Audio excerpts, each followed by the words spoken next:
जिनका रतिया मैं तेरो जिनका रतिया भजन करा रतिया मैं तेरू भजन करा रतिया भजन करा रतिया मैं तेरू भजन करा रतिया काट से माए रखा तोरे आगे काट शीश माए रखा तोरे आगे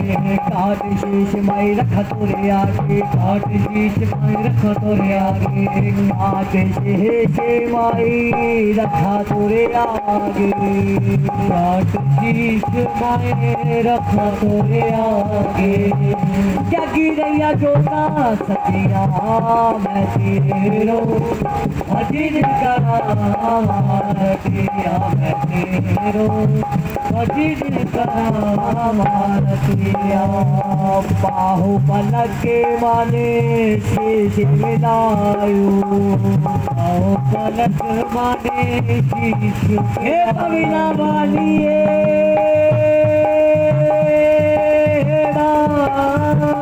बाहु पलक माने शीश मिलायो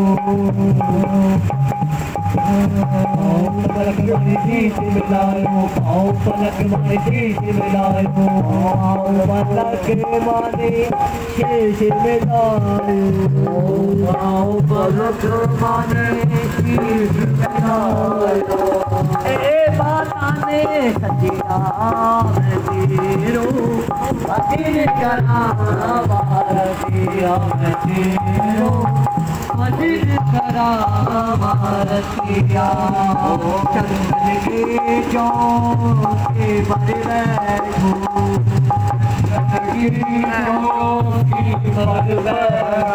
चंदन के चौके पर बैठो चंदन के चौके पर बैठो चंदन के चौके पर बैठो चंदन के चौके पर बैठो जगी रैया जोता सतिया मैं तेरो भजन करा रतिया मैं तेरो भजन करा रतिया भक्तों ने तेरा जागा करायो भक्तों ने तेरा जागा करायो लाता वालिए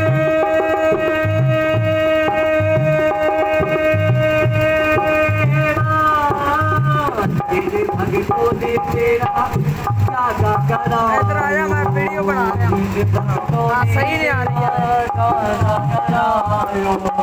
जाने ना बेलो अच्छा सही है भाई भजन करा भजन करा रतिया भजन करा रतिया तेरो भजन करा रतिया ओ भजन करा रतिया भजन करा रतिया के तेरो भाई भजन करा रतिया के तेरो भैया भजन करा रतिया के काट शीश माई रखा तोरे आगे के जाके रैया जोता सतिया के तेरो माई भजन करा महारतिया के पाओ पलक माने शीश मलायो के जाके रैया जोता सतिया के तेरो माई भजन करा महारतिया के जिन भगतों ने तेरा जागरण करवायो के चरण नागे नाल रखना के तेरो भैया भजन करा महारतिया राजा मान सिंह का माँ ने जागरण सब पूर्ण किया। राजा मान सिंह को दर्शन दिए, लंगर भी। और भगवती माँ जब राजा मान सिंह के महलों से बाहर गई तो लंगरवीर को कहने लगी कि चल लंगरवीर, मैं तुझे अपने पांचों पांडवों से मिलाती हूँ जो मेरे बहुत ही बड़े भक्त हैं। कि लंगरवीर कहने लगा कि भगवती माँ मैं भी तुम्हारे साथ चलता हूँ।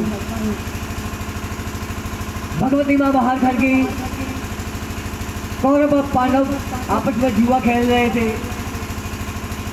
माँ ने हुक्म लगाया लंगरवीर को कि जा लंगरवीर, मेरे पांडवों को मेरे नाम का हुक्म लगा दे कि माँ भगवती बाहर आई खड़ी है, आके माँ का दीदार कर लो। लंगर भी हाथ जोड़कर महलों में चला गया। पांचों भाइयों को प्रणाम किया, कहने लगा जय माता की। कहते जय माता की। इधर से सुनी, इधर से निकाल दी, कोई गौर ना की। कहते क्या बात है लंगर बीर, तू कब से जय माता की कह रहा है, क्या बात होगी? कहने लगा कि माँ भगवती बाहर आई हुई है, आप थोड़ा सा महलों से बाहर चलो, माँ को आके मान से अंदर लेकर आओ। जुए में इतने मगन गुस्सा आ गया उन लोगों को। कहने लगे कि लंगर भी, अगर तुम्हारी माँ अपने भवनों को छोड़कर, अपने मंदिरों को छोड़कर हमारे महलों तक आ सकती है तो क्या 2 कदम अंदर नहीं आ सकती? लंगर बीर को गुस्सा आ गया।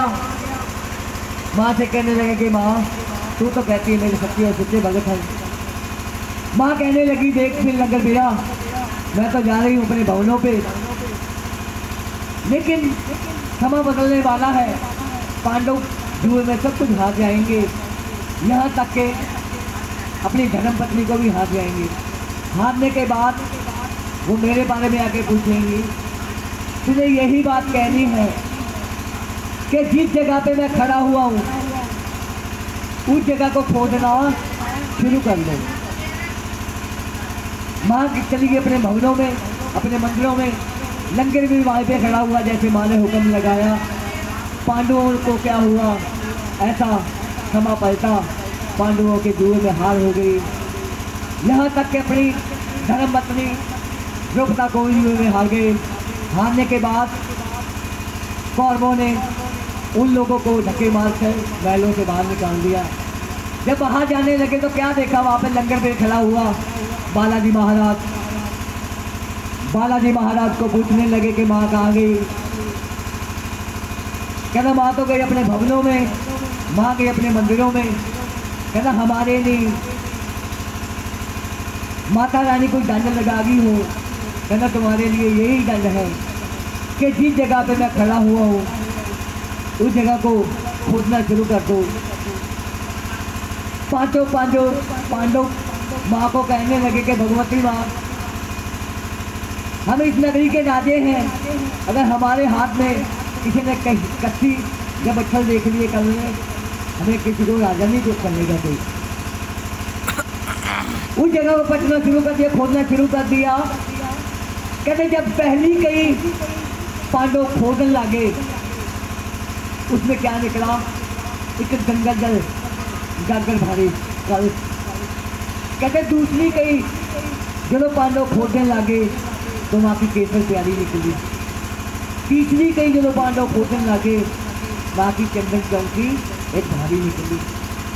चौथी कई जो पांडव खोदने लगे उसमें से सारी सामग्री वहाँ की सारी निकली। पंचमी कई जो पांडव खोदने लगे तो माँ की मूर्ति निकली प्यारी। माँ की मूर्ति के आगे पांचों भाई हाथ जोड़ के कहने लगे कि माँ हमें कोई हुक्म सुनाओ। माँ की आकाशवाणी हुई कि पांडव जी ऐसे करो, आप मेरे नाम का एक मंदिर बनाओ, उस मंदिर में मेरे नाम का जागरण करवाओ। तो कहने लगे कि माँ जब हम राजे थे पहले तो कोई हुक्म नहीं लगाया, आज हमारे पास कुछ भी नहीं, तो बात से वादा कर लिया। माँ कहने लगी जो तुम मंदिर बनाओगे एक रात में बनाओगे, जब सुबह हो जाएगी मंदिर बनाना बंद कर देना। पांचों भाइयों ने क्या किया, हाथ में कच्ची ले ली, बच्चों ले लिए, मंदिर की तैयारी शुरू कर दी। मंदिर बनाते बनाते भीम के कानों में एक दूध निकलने की आवाज आने लगी। सोचने लगा भीम, अपने भाइयों से कहने लगा मुझे लगता है प्रभात सभा हो चुका है, इसलिए दूध निकलना शुरू हो गया। मंदिर को वहीं पर छोड़ दिया। उस रास्ते पर में आगे जा रहे हैं, क्या देखते हैं, एक गुजरी माई जिसने दूध पे लिटकना लगा रखा था। तो कह रही थी गाड़ी गाड़ी गूंजे तेरा नाम, मीरा के प्रभु राधे श्याम, बोलो राम राम राम, बोलो राम राम राम, बोलो राम राम राम, बोलो राम राम राम। ओ द्रौपदा की लाज बचाई, द्रौपदा की लाज बचाई, तेरी बारी क्यों देर लगाई, तेरी बारी क्यों देर लगाई। जग में ऊंचा तेरा नाम, जग में ऊंचा है तेरा नाम, मीरा के प्रभु राधे के श्याम, बोलो राम राम राम, बोलो श्याम श्याम श्याम, बोलो राम राम राम, बोलो श्याम श्याम।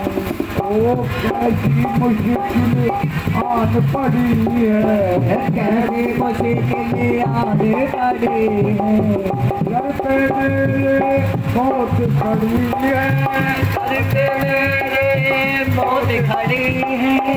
नाम न तेरा हो बदनाम, नाम न तेरा हो बदनाम, मीरा के प्रभु राधे के श्याम, बोलो राम राम राम, बोलो श्याम श्याम श्याम, बोलो श्याम, बोलो राम, बोलो श्याम, बोलो राम, बोलो राम राम राम, बोलो राम राम राम, बोलो श्याम श्याम श्याम, बोलो राम राम। ओ सबकी तुमने बिगड़ी बनाई, सबकी तुमने बिगड़ी बनाई, सबकी तुमने बिगड़ी बनाई, सबकी तुमने बिगड़ी बनाई। मेरी बार क्यों देर लगाई, मेरी बार क्यों देर लगाई। ऊंचा ऊंचा तेरा नाम, ऊंचा ऊंचा तेरा नाम, मीरा के प्रभु राधे के श्याम, बोलो राम राम राम, बोलो श्याम श्याम श्याम, बोलो राम, बोलो श्याम, बोलो राम, बोलो श्याम, बोलो राम राम राम, बोलो श्याम श्याम श्याम। उस रास्ते से भी जा रहे हैं जहाँ पे एक गुजरी माई दूध रिड़क रही है। उनसे पूछा कि क्या समा हुआ है जो तू दूध रिड़क रही है। वो कहने लगी रात का तीसरा पैर चल रहा है। कौन सा पैर चल रहा है? तीसरा पैर। तीसरा पैर किसको बोलते हैं? रात के तकरीबन 2 बजे हो। कहते आधी रात आगे होती है, आधी रात पीछे होती है। पांडव कहने लगे कि जाओ हम तुम्हें शराब देते हैं जो हमारा मंदिर अलग जले में बंद करवा दिया। हम आपको शराब देते हैं जो आप दूध रिड़क रहे हो, इसको चाहे आप 7 जन्म तक रिड़कते रहो, इसमें 7 मलाई तो लगातार आएगी लेकिन मक्खन कभी नहीं आएगा। वो किस चीज़ का दूध रिड़क रही थी? उठनियों का। उठनियों का दूध रिड़क रही थी। राजस्थान में अभी भी उठनियों का दूध रिड़का जाता है। कहते वहाँ पे 7 मलाई तो लगातार आती है लेकिन मक्खन कभी भी नहीं आता। शराब देने के बाद माँ भगवती के मंदिर में आके कहने लगे कि माँ जो हमने मंदिर बनाया है इसको कबूल करो। और माँ से कहने लगे कि माँ हमें तो ये भी नहीं मालूम जो आपका मंदिर बनाना है ईंटें कहाँ से लेकर आनी है और गारा कहाँ से लेकर आना है। तो माँ की आकाशवाणी हुई कि दक्षिण दिशाओं से मेरी ईंटें मंगवाना और गारा मंगवाना छोड़ खैर का। और पांडवों ने मंदिर बनाया आदि रहने का। कहती माँ ईंटें भी आ गई, गारा भी आ गया। जो तुम्हारे भगतजन मंदिर में आएंगे उसकी डोडी कितनी होनी चाहिए और फेर कितना होना चाहिए। कहते गेट कितना होना चाहिए। माँ बोलती कहते 9 गज की मेरी डोडी दिखाना मंदिर की, 6 गज फेर भवन का। और पांडवों ने मंदिर बनाया आदि रहने का, आदि रहने का। माँ से बोलने लगे कि माँ कहती जो आपने मंदिर बनाया मुझे कबूल है, ऐसे करो इस मंदिर में मेरे नाम का एक जागरण करवाओ। तो कहने लगे माँ हमें तो ये भी नहीं मालूम तुम्हारा जागरण कैसे करवाया जाता है। कहती है ऐसे करो, एक लाल कपड़ा लेकर उसमें चावल डाल दो, हल्दी दे दो, 7 लौंग 7 सुपारी, इसमें दल तैयार कर लो। अदाई रखियो वो तैयार कर लो। माँ के अर्जुन ने ऐसे ही किया, एक दल तैयार कर लिया। दल को लेकर 33 करोड़ देवी देवता के पास जा रहा है, सभी को श्रद्धा दे रहा है, सभी को बोल रहा है। रास्ते में एक दुर्वासा नाम का ऋषि, जो हंकारी ऋषि, जिसको हंकारी ऋषि बोलते हैं, उसने आवाज लगाई कि अर्जुन ये किस चीज के दल है। तो हाथ जोड़ के माँ का अर्जुन बोलने लगा कि महाराज ये माँ भगवती के दल है। ये दल के जागरण जो है हमारे मंदिर में माँ भगवती का जागरण है। कहते जागरण में कौन कौन आ रहा है? कहता 33 करोड़ देवी देवता आ रहे हैं, ब्रह्मा विष्णु महेश आ रहे हैं। कहता ऐसे करो तुम सबको कैंसिल कर दो, तुम्हारा जागरण अकेला मैं संबोधन कर दूंगा। उनका अहंकार था। माँ का अर्जुन बोलने लगा कि और कोई जागरण में आए चाहे ना आए, आप बिल्कुल ही नहीं है ना। आप जैसे अहंकारी ऋषि हमारे जागरण में आएंगे, हमारा जागरण कभी संबोधन नहीं होगा। जागरण का दिन आ गया भक्तों, अपने भाइयों के पास आ गया, कहने लगा ऐसे ऐसे बात हो रही है। बात तो बहुत माड़ी हुई है। जग ऋषि भी बहुत ही हंकारी ऋषि है, कहना अपना बदला लेगा। जागरण का दिन आ गया। जग ऋषि ने क्या किया, अपनी देह को पलट कर, बहुत शक्तिशाली था, अपनी देह को पलट लिया, एक गिरती का रूप बना लिया, उठता उठता जा रहा है। आकाश में क्या देखता है, एक जंगल में मरा हुआ सांप पड़ा, अपने पंजों में ले लिया। फिर भगतजन जहाँ पे जागरण करते हैं, कोट कांगड़ा में जागरण कर रहे थे। वो जो मंदिर बनाया है, पांचों पांडवों ने बनाया है, कोट कांगड़ा में बनाया हुआ है, वहाँ का जागरण कर रहे थे। और एक छोटी सी कन्या भक्तों को कहने लगी कि भक्तों इधर से मत जाओ, पहाड़ी गिरने वाली है। जग ऋषि ने सोचा, फिर भक्तों का जागरण शुरू हो गया, मैं तो अभी यहीं पे बैठा हुआ हूँ। फिर उसने अपने रूप को फिर विराट रूप बना लिया, एक गिद्ध का रूप बनाकर घूमता घूमता घूमता घूमता जंगल में पहुँच गया। उसने क्या किया, मरा हुआ सांप अपने पंजों से उठाया और जा रहा है कहाँ पे, कोट कांगड़ा में। भगतजन कहते हैं, कहते ठंडी ठंडी हवा चल रही है, ऐसे करो वृक्ष पर किरली बैठी हुई है। भगत प्रसाद तैयार कर रहे थे। पहले माँ को किसी का भोग लगता था, खीर का, छोले सूजी का कैसे लगने लगा वो भी कथा में बता के जाएंगे आपको। खीर वाला प्रसाद तैयार कर रहे थे, पत्ते ऊपर से हिल रहे हैं। भगतजन कह रहे हैं कि जल्दी जल्दी ऐसे करो, प्रसाद वाला कड़ाहा नीचे उतार लो, कहीं ऐसा ना हो किरली बीच में गिर जाए, सारा प्रसाद ही जहरीला हो जाए। ऋषि वो ही सोच रहा था, फिर अपनी देह को पलट लिया, सब कुछ कर लिया। भगतजन फिर ये तो बच जाएंगे। फिर उसने क्या किया, सब भक्तों की हो गई, नींद आ गई। जैसे जागरण में बेटे गा रहे थे, भजन कीर्तन गा रहे थे, तो क्या कह रहे थे कि सुनी शेरों वाला किया। कहते सभी भक्तों से आग बचाकर जग ऋषि ने जो कमाया और मरा हुआ सांप अपने पंजों में लेकर सीधा प्रसाद में डाला। उसको कौन देख रहा था, स्वर्ग लोक में दो बहनें जो के पहरा दे रही थी, रैन का और मैन का। बड़ी बहन कहने लगी अपनी छोटी बहन को कि जो जग ऋषि ने जन्म कमा दिया है, थोड़े समय बाद भगतजन प्रसाद खाएंगे, सभी मर जाएंगे, उनका पाप हमें लग जाएगा। कहती ऐसे करो, तुम्हारे में भी बहुत ही भक्ति और शक्ति है, अपनी देह को पलट लो, एक किल्ली का रूप बना लो। जब भगतजन प्रसाद वाला खीर वाला कड़ा उठाने आएंगे, उनके सामने अपने प्राण उसमें त्याग देना। हवा चल रही है, भगत जन बोल रहे हैं कि ऊपर किल्ली बैठी हुई है वृक्ष पर, कहीं ऐसा ना हो प्रसाद सारा जहरीला हो जाए। अभी इतनी बात कहने की जरूरत थी,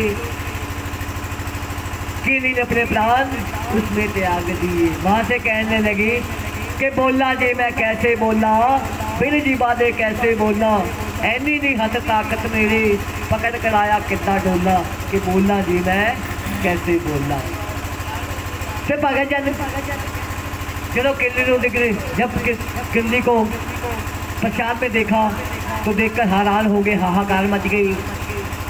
कहने लगे कि सारी रात होगी हमें मामा करते हुए, जब प्रसाद लेने का समय आया सारा प्रसाद ही जहरीला कर दिया।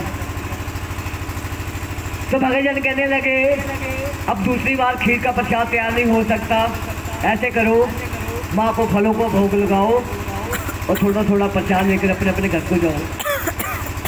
तो कुछ सियाने भगत बैठे हुए थे, जैसे हमारे आत्म लहरी जी बैठे हुए हैं, कुछ सियाने भगत बैठे हुए थे। कहने लगे ये जो प्रसाद है खीर वाला जहर बन चुका है, कोई पंछी खाएगा या जानवर खाएगा उसका पाप भी हमें लग जाएगा। ऐसे करो एक तोवा पट लो, उसमें पलटा दो। जब पलटाने लगे तो क्या निकला उसमें से, सांप। कहते ये किल्ली जो गिरी है सबने देखी, ये सांप इतना लंबा किसी ने देखा, कहना किसी ने नहीं देखा। कहना मानो चाहे ना मानो, इस किल्ली ने अपने प्राण देकर अपने सभी के प्राण बचाए हैं, वो सच्चे दरबार की। किल्ली को पान के पत्ते के ऊपर रखकर माँ की जोत के पास पहुंच गए। कहने लगे हे भगवती माँ, जो हमने इन्हें शराब दिए हैं इनको क्षमा कर दो। माँ की आकाशवाणी के भक्तों, आपके सच्चे मुँह थे, आपने जो बोला वो अटल है। मैं इतना कर सकती हूँ, इसका जन्म एक राजे के घर पे होगा और पालन पोषण नीचों के घर में होगा। शराब देने के बाद उस कन्या को शराब मिला, एक राजा के घर में पैदा हुई। कौन से राजा के घर में पैदा हुई? राजा शिवपाल। कहना राजे के घर कन्या जन्मी, कल मंगलवार।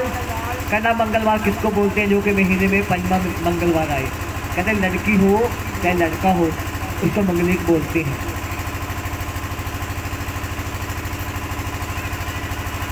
राजा ने पंचों को बुलाया, कहने लगा मेरी कन्या के भाग देखो कैसे हैं ये। ते कहने लगे कि राजा तेरी कन्या जो है तेरे पे बहुत भारी है। कहना फिर आप क्या बोलते हैं, कन्या मारने हम? कहना नहीं, कन्या मारना पाप है राजा, कि तुम्हारी कुल नरकों को जाए। कहना ऐसा कोई उपाय बताओ ये कन्या भी बच जाए और कुल भी नरकों को ना जाए। कहना फिर ऐसे करो राजा, जो इसकी शादी पे, इसके जन्म पे जो तूने दान पुण्य करना है, एक चंदन का संदूक तैयार कर ले, उसमें हीरे जवाहरात लगा दे और इस कन्या को उस संदूक में डालकर नदी में जल प्रवाह कर दे।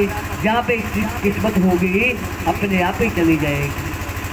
और उड़ती उड़ती कन्या अपने बाप से क्या गिले शिकवे करते, वो सच्चे दरबार की।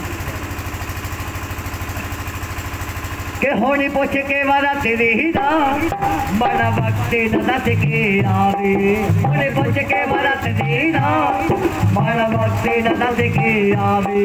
राजा अपने हथी में देखो कितना गहरे कमावे। अज तेक राजी दी देखो रुड़ी न दे बच जावे। एक राजे दी देखो रुड़ी न दे बच जावे। कन्ने आजत जन्मी दी लख शगन स्पर्श बनाए। कन्ने आजत जन्मी दी लख शगन बनाए। कन्ने आजत जन्मी दी लख शगन स्पर्श बनाए। कन्ने आजत जन्मी दी लख शगन स्पर्श बनाए। हे वाला के दस रोए देखो एक तरन हो जावे अज एक राजे जी देखो रे नदी में जावे अज एक राजे जी देखो रे नदी में जावे। रुद्र जैसे नदी के किनारे में कन्या जा रही है, नदी के किनारे पंडित जी स्नान करने को आते थे। उसने सोचा जो हीरे जवाहरात से सजा हुआ संदूक है जो अपने हाथ लग जाए तो सारी उम्र किसी की हाथ देखने की जरूरत नहीं। जब पंडित जी नदी में गए तो उसके गल तक पानी आ गया। मन में सोचने लगे कि ऐसा ना हो साथ साथ ये अपनी भी जान चली जाए। बाहर आ गया और सोचने लगा ये संदूक टाइम हो जाएगा, 4 बजे भोग लगेगा। निकलवाए तो किससे निकलवाए। एक गरीब जात का कालूराम जो कि नदी के किनारे रोज सेवा करने के लिए आया करता था। कालूराम का आवाज लगाई के कालूराम। कालूराम सोचता है मन में अगर पंडित जी हमारी शक्ल देख ले तो दिन में 7 बार नहाते हैं, आज मुझे क्यों बुला रहे हैं। कहने लगे कालूराम इधर आओ। कालूराम भागता भागता आया गया, बताओ पंडित जी की क्या हुक्म है। कहता ऐसे करो नदी में संदूक देख रहे हो। कहा हाँ देख रहा हूँ। कहता इसको निकाल कर बाहर लेकर आओ।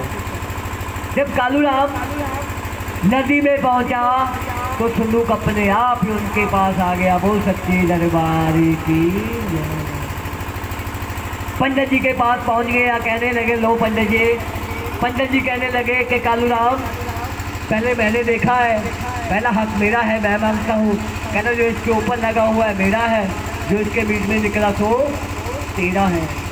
कालूराम के घर में गरीबी थी, उसने क्या किया संदूक को उठाया अपने सर पे रख लिया।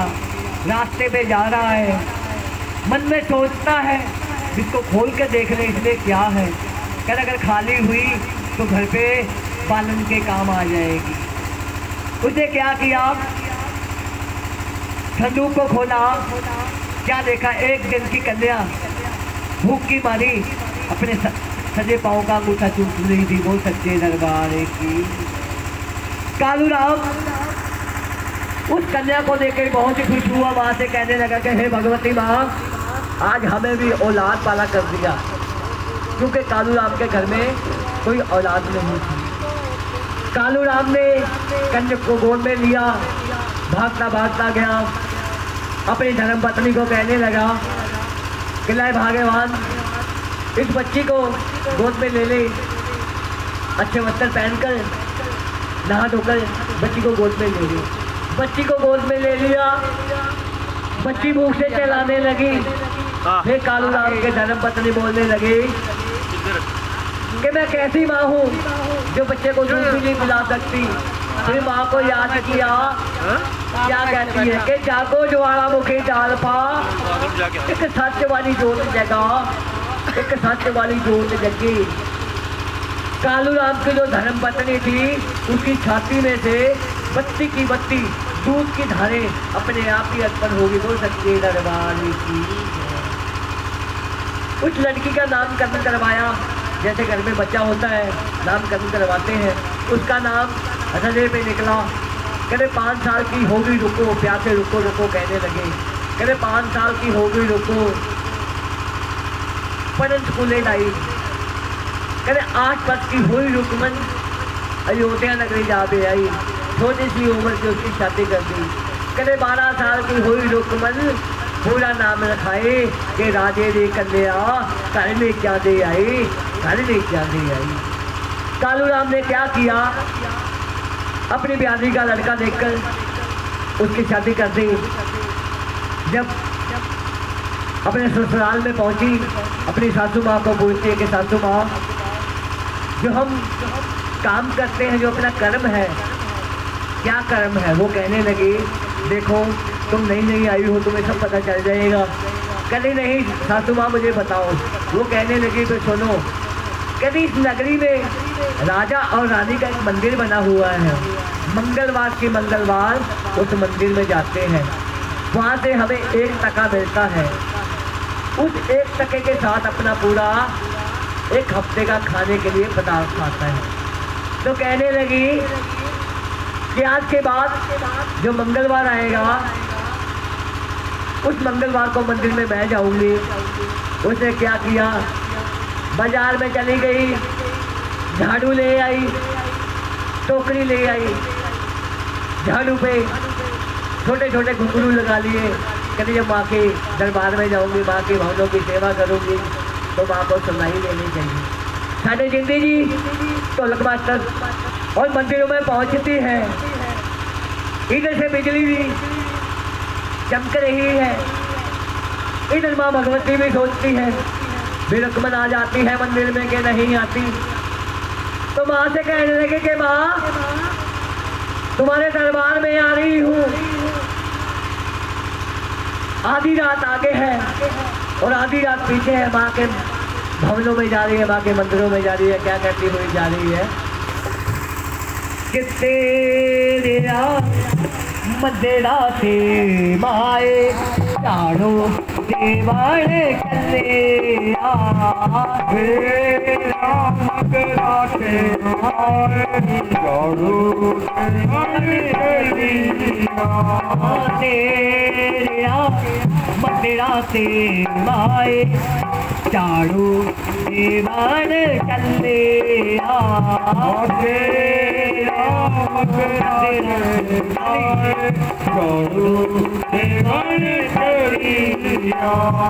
खजेरी में टोकरी बना ली, खजेरी में टोकरी बना ली, खजेरी में टोकरी बना ली, खजेरी में टोकरी बना ली। टोकरी बुला ले या टल्ले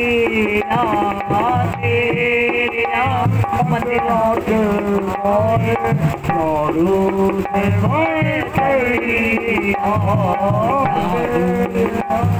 मंदिरा के झाड़ू देवाड़ चली। आओ निगाहे तरसी दिखावो, आओ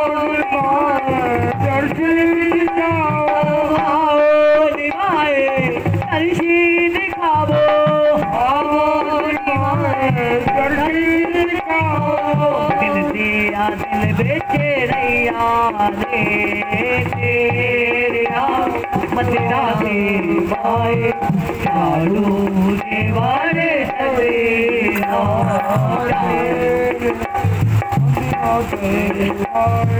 झाड़ू देवाड़ चले झाड़ू देवाड़ चले झाड़ू देवाड़ चले।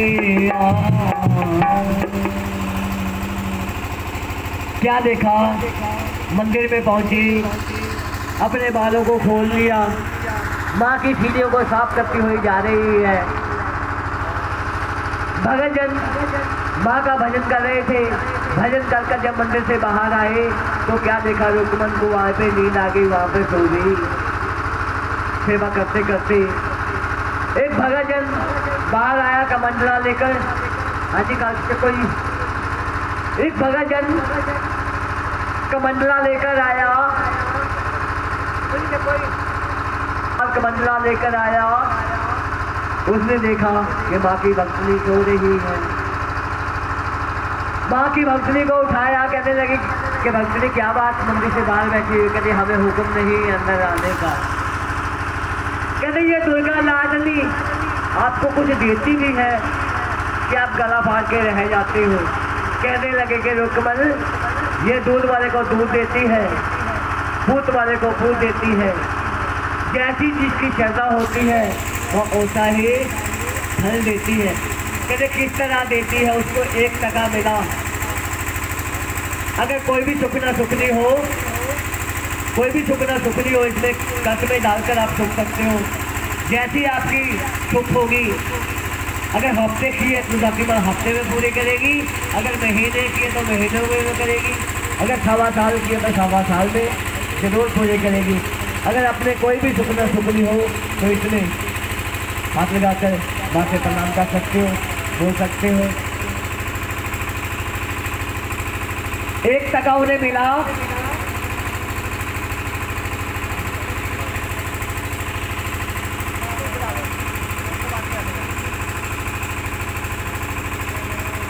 कि 1 टका डालकर, दोस्तों 1 टका मिला था, 1 टका डालकर जी रुकमन ने अरदास करवा कि मैं भी करवाऊंगी तुम्हारा जागरण भोली माँ, ये दे में मेरी गोदी बाल खेदा। माँ के घर में किस चीज की देर थी भक्तों? आते साल में रुकमन के घर में पुत्र ने जन्म ले लिया। बेटे के लाड प्यार में जो माता रानी का जागरण थी, उन्हें जागरण सफा हुआ था कि मेरे घर पे बेटा हो जाए, मैं भी भगवती माँ का जागरण करवाऊंगी। भूल गई। इधर से लंगर भी बोलते, बालाजी महाराज बोलते हैं माँ भगवती को कि भगवती माँ, जो रुकमन है उसे अपने बेटे के ऊपर से जागरण देना है, चलो लेकर आए। माँ कहने लगी कि लंगर बेल कोई बात नहीं, रुकमन के घर में गरीबी है, करवा देगी। कहते नहीं माँ, इनसे मैंने जागरण लेना है। फिर दुर्गा माँ ने क्या किया, अपनी छोटी बहन शीतला को बुलाया, उसको कहने लगी कि शीतला बहन ऐसे करो, रुकमन के बच्चे में प्रवेश कर जाओ। रात को उसका बच्चा सही सलामत सोता है, जब सुबह उठता है तो उसका बच्चा बीमार हो जाता है। वैद्यों के पास लेके जाती है, हकीमों के पास लेके जाती है, किसी की समझ में उसको बीमारी नहीं आती। वो सच्ची दरबार की। फिर रुकमन भी सोचती है फिर रात को मेरा बच्चा अच्छा खा पी कर सोया, रात सुबह बीमार कैसे हो गया। इधर राजे की रानी भी सोचती है भी कितने दिन हो गए, फिर रुकमन मंदिर में नहीं आई, जाके उसके महलों में पता लेकर आओ। जब देखा तो रुकमन बच्चे को लेकर गोद में बहुत ही उदास हो रही है। कहते क्या बात होगी, तो मंदिर में नहीं आ रही। कहते कैसे आऊँ, देखो मेरे बच्चे को क्या हुआ है, रात को अच्छा सोया और सुबह बीमार हो गया। कहती जब उसने कपड़ा मुँह से उठाया तो छोटे छोटे दाने निकले हुए थे बच्चे को। कहने लगी कि रुकमन, तूने कोई सुख तो नहीं सुखी हुई माता रानी की, कहीं जागरण में गई हो या मंदिर में गई हो। कहती हाँ मैंने सुखी है, बेटे के ऊपर से जागरण सफा हुआ है। कहती करवाती क्यों नहीं। कहती कैसे करवाऊँ, जब भी मैं सोचती हूँ अपने घर में माता रानी की जोत प्रचंड करनी है। पहले ये जागरण ऐसे नहीं हुआ करते थे, ये जागरण ब्राह्मण और क्षत्रियों के घर में हुआ करते थे, जागरण हुआ करते। आज मेरी माई की ऐसी अपार कृपा है, घर घर में जागरण हो रही है। तो कहने लगी कि मैंने कितनी बार मन में सोचा भी मैं भगवती की जोत अपने घर में जगाना चाहती हूँ, तो तुम्हारे मंदिर वाले बोलते हैं कि ऐसे करो, जो तूने घर पे जागरण करवाना हमें यहाँ पे पैसे दे जाओ, हम आपके घर पे जागरण नहीं कर सकते क्योंकि वो एक नीच जात की थी। कहते हम आपके घर में नहीं आ सकते। तो कहते फिर मेरे बेटे की सुख कैसे पूरी होगी अगर आप मेरे घर में ज्योत प्रकाश नहीं करोगे तो। कहती ऐसे करो, बच्चे को उठाओ, जो राजे की रानी है माँ कालका की बहुत ही बड़ी भक्तनी है, बच्चे को देखेंगे तुम्हारा बच्चा ठीक हो जाएगा। उसने बच्चे को गोद में लिया। इधर राजा की रानी खिड़की में से अपने बाल चौंका रही है, रुकमन को देखा तो देख के हैरान हो गई। कहने लगी आओ बहना, कैसे आना हुआ। वो सोचने लगी मैं गरीब जाति की, ये राजे की, मुझे बहन क्यों बोल रही है। कहती याद करो स्वर्ग लोक में हम दोनों बहनें थी, तुम्हें शराब मिला नहीं जाती का। कहती अगर तुम मेरी सचमुच की बहन हो तो देखो मेरे बच्चे को क्या हुआ है। जब मुंह से कपड़ा निकाला तो बच्चे के छोटे छोटे मुंह पे दाने निकले हुए थे। कहने लगे रुकमन तूने कोई सुख तो नहीं सकी। कहती मैंने माता रानी का जागरण सुखा हुआ। कहती करवाती क्यों नहीं। कहती कैसे करवाऊँ, तुम्हारे मंडली वाले करते नहीं। कहती ऐसे करो, ये मेरी छाई अंगूठी ले जाओ। रानी ने अपनी अंगूठी निकाली और उसको पकड़ा दी। कहती सब मंडली वाले को बोल लो मैं राजे की रानी भी हूँ और मंडल की प्रधान भी हूँ, कि जो आने वाला मंगलवार होगा, छठा मंगलवार, तुम्हारे घर में ज्योत प्रकाश होगी। वो सच्चे दरबार की। उसको कौन सुन रहा था, जो राजे का लाई सेव किया करता था। कहने लगा, राजा तुम्हारी जो धर्मपत्नी है जागरण में जाएगी, वहाँ पे बना प्रसाद खाएगी, कल को किसी ने तुम्हें राजा नहीं कहना, कहना हमें भी जाना पड़ेगा। तो राजा जी कहने लगे, जब मेरी शादी हुई थी उसने वचन बना था मैं जागरण पे जाने के लिए उसको नहीं रोक सकता। कहना अगर तुमने कोई चुगली लगाई है इसका उपाय भी बताओ। शेप कर रहा था, शेप करते करते राजा को कहने लगा, राजा जी ऐसे करो, उंगल आगे करो, उसने सीटी उंगल बढ़ाई, उसे टक लगा दिया, ऊपर से नमक बांध दिया। राजा हो तो से चिल्लाने लगा कि तुम क्या कर रहे हो? कहता जो तुम्हारी धर्म पत्नी है आज की रात तुम्हें दुख पे छोड़ के नहीं जाएगी, कहना वरना हमारा भी धर्म देश छोड़ जाएगा।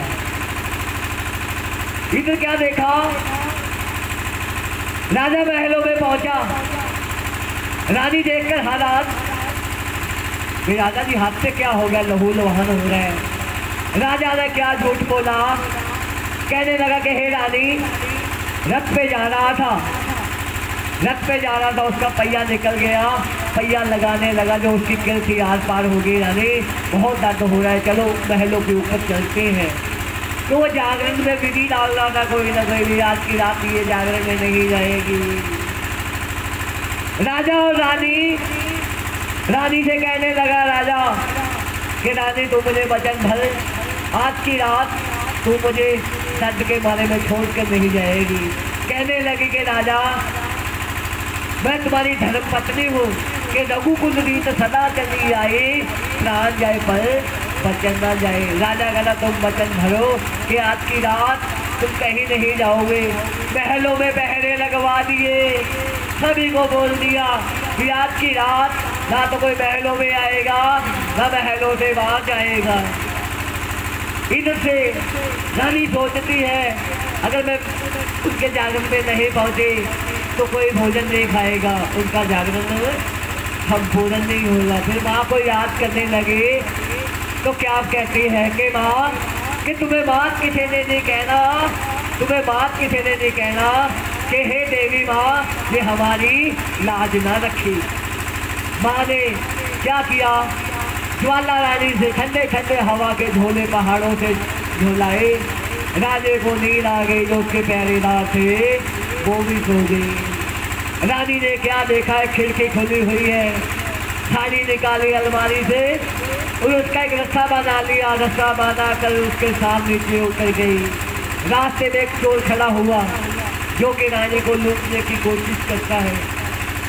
रानी फिर भी परवाह नहीं करती, उसकी जो पायल होती है हीरे जवाहरात से जड़ी हुई, चोर के हाथ लग गई, उसने कोई परवाह नहीं की। फिर उसने झपट्टा मारा, उसकी साड़ी का जो पल्लो था वो भी फंस के उसके हाथ में आ गया। फिर भी उसने रुकमन को बोलती कि रुकमन जल्दी जल्दी पूजा करवा ले, राजे को नींद में छोड़कर आई हूँ, कहीं ऐसा ना हो राजे की जाग खुल जाए, अनर्थ हो जाए। इधर क्या होती है, रुकमन को इतनी बात कहने की जरूरत नहीं, कि जल्दी जल्दी पूजा करवा लो।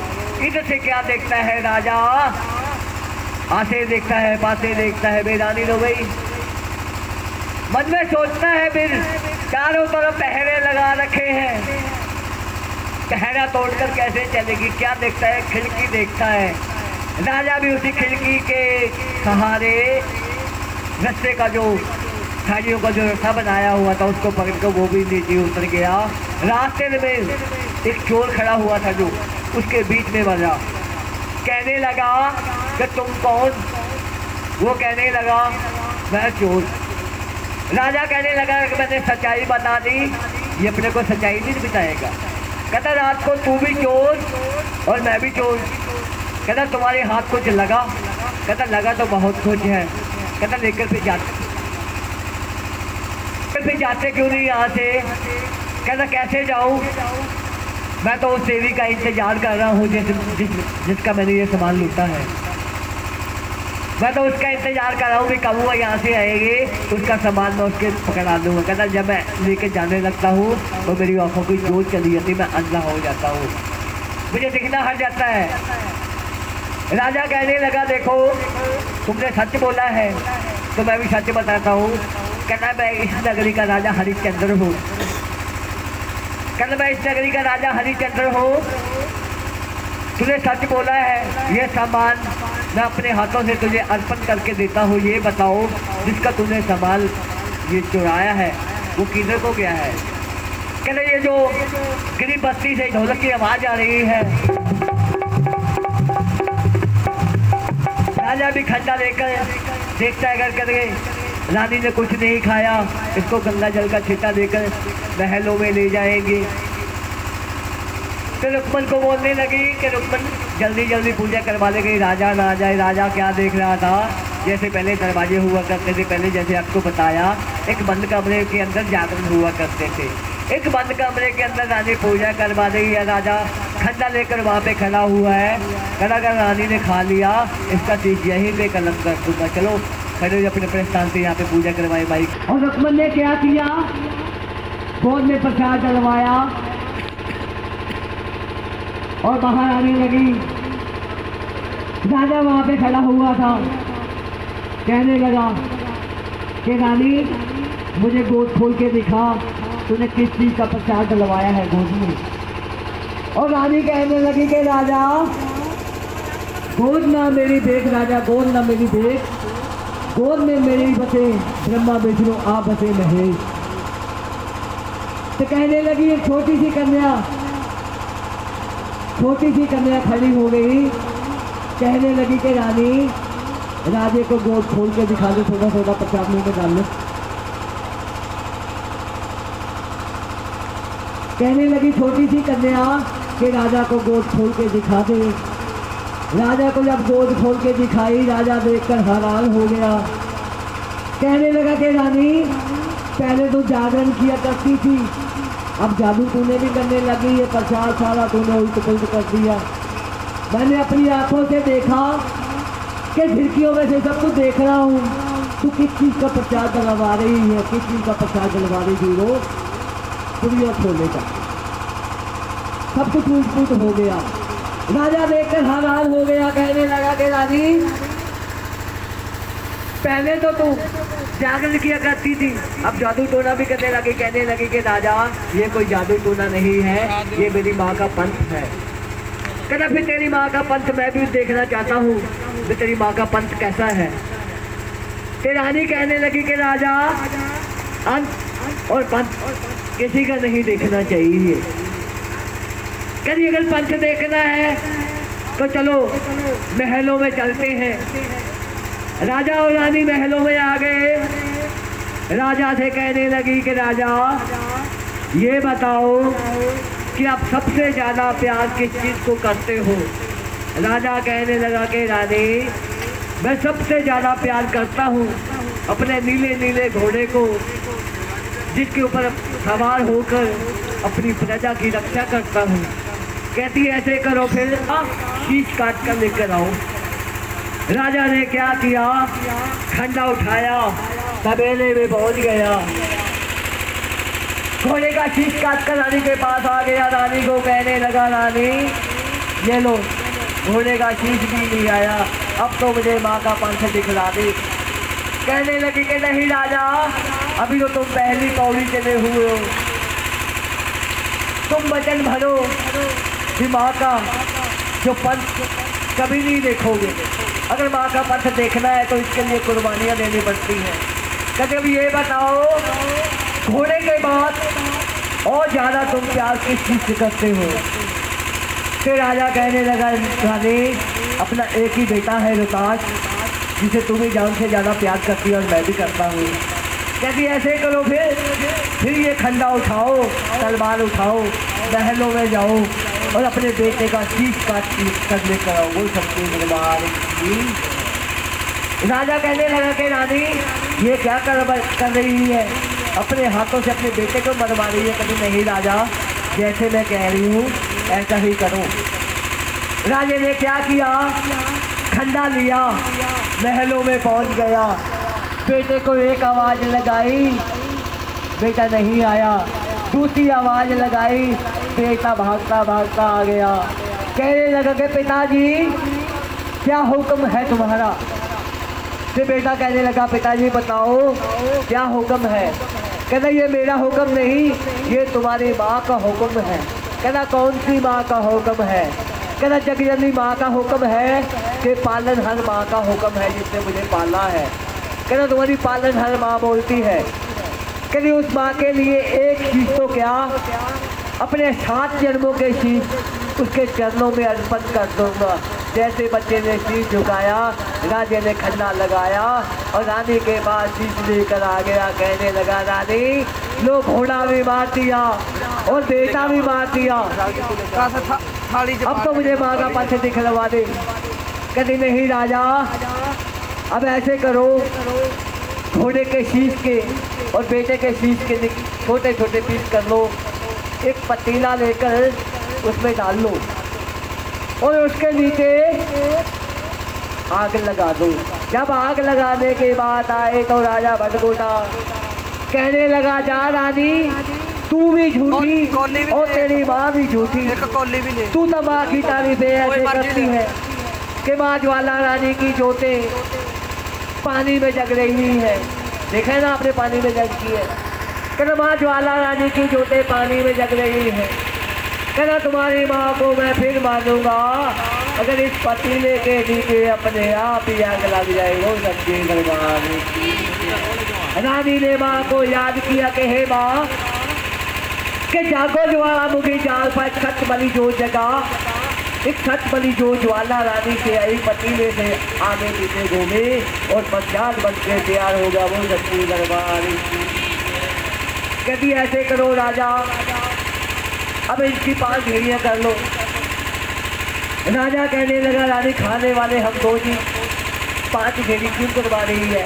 कहती राजा जैसे मैं कह रही हूँ ऐसे ही करो, इसकी 5 घेड़ियाँ कर लो। पचाते हम दो जी, 5 घेड़ियाँ क्यों करवा रही हो। कहती नहीं रानी जैसे मैं कह रहा हूँ ऐसे ही करो। ऐसे करो पहली घेड़ी माई के नाम की निकाल लो, हाथ लगा दो उस पर, निकाल लो, निकालती। और दूसरी घेड़ी राजा तुम्हारे घोड़े के नाम के हाथ लगा दो, दूसरी घेड़ी पे हाथ लगा दो। तीसरी घेड़ी राजा तुम्हारे बेटा के नाम से, चौथी घेड़ी राजा मेरी और 5वीं घेड़ी जो है पंचायत की वो तुम अपने पास रख लो। कहने लगी कि राजा इसकी 5 घेड़ियाँ कर लो। और राजा कहने लगा नहीं रानी खाने वाले हम दो जी, 5 घेड़ी क्यों करवा दी है। कहती जैसे मैं कह रही हूँ ऐसे ही करो। पहली घेड़ी माँ को भोग लगा दो, दूसरी घेड़ी जो है तुम्हारे घोड़े के नाम की, तीसरी घेड़ी राजा तुम्हारे, चौथी घेड़ी हमारी हमें दे दो और 5वीं घेड़ी को अपने पास रख लो। कहती ऐसे करो, घोड़े के नाम के घेड़ी उठाओ, तबेले में पहुंचो, तुम्हारा घोड़ा सही सलामत है। जब घोड़े के नाम की घेड़ी ली, तबेले में पहुंचा, क्या देखा घोड़ा सही सलामत खड़ा हुआ है। राजा देखकर हैरान हो गया कि अपने हाथों से घोड़े का शीश काटा, लगता है कि रानी ने यहाँ पे घोड़ा कोई और बांध दिया। उसको विश्वास न हुआ माँ पे, कहने लगा कि रानी तुम्हारी माँ को तब मानूंगा अगर बेटा वो वापस करेगी तो। कहती ऐसे करो, बेटे के नाम की घेड़ी उठाओ, महलों में जाओ, तुम्हारा बेटा सही सलामत है, कुछ भी नहीं हुआ तुम्हारे बेटे को। बेटे के नाम की पंचायत की घेड़ी ली, एक आवाज मारी बेटा नहीं आया, दूसरी आवाज मारी बेटा नहीं आया। जब तीसरी आवाज लगाई तो बेटा भागता भागता आकर राजे की छाती के साथ लग गया। राजा हाथ फिर के देखने लगा और कहने लगा कहीं मैं सपना तो नहीं देख रहा। उसको पूछने लगा कि बेटा तुम जीवित कैसे हो गए। उसका बेटा कहने लगा पिताजी जब आप खंडा लेकर आए, कृपान लेकर आए, आपसे पहले एक शेर पे सवार जिसने लाल लाल चोला पहना हुआ था, मुझे शेर पे बैठाया, अपने भवनों पे ले गई। जो तूने खंडा मारा एक मिट्टी की घेरी पे मारा। कहना तूने तो मुझे आवाज़ ऐसे ही लगा दी, मैं तो वहाँ पे दरबार पे नज़ारे देख रहा था। ऐसे ऐसे रंग देखे, जो संसार में कहीं नहीं मिले। तो कौन से रंग देखे क्या बोलता है? वो शेरा वाली ने बाग विच जाके, शेरा वाली ने बाग विच जाके, शेरा वाली ने बाग विच जाके, वो शेरा वाली ने बाग विच जाके, देखे बेशुमार जी शेरा वाली ने बाग विच जाके, रोता वाली ने बाग विच जाके, लाल ते सुनारी नाल देखे अस पीला, देखे अस पीला नाल देखे अस नीला, लाल ते सुनहरी नाल देखे अस पीला, देखे अस पीला नाल देखे अस नीला, नाली देखे बोला नार जी शेरा वाली दे बाग विच जाके, जोता वाली दे बाग विच जाके, जाके जाके जाके जाके के शेरों वाली के बाग में जाकर ऐसे देखे जो मैंने संसार में कहीं नहीं देखे। राजे ने अपने बच्चे को साथ में लिया, रानी के पास पहुंच गया, कहने लगा रानी मांग ले कुछ ना कुछ, बहुत खुश हूँ आज मैं तेरी तुझसे और तेरी बात से।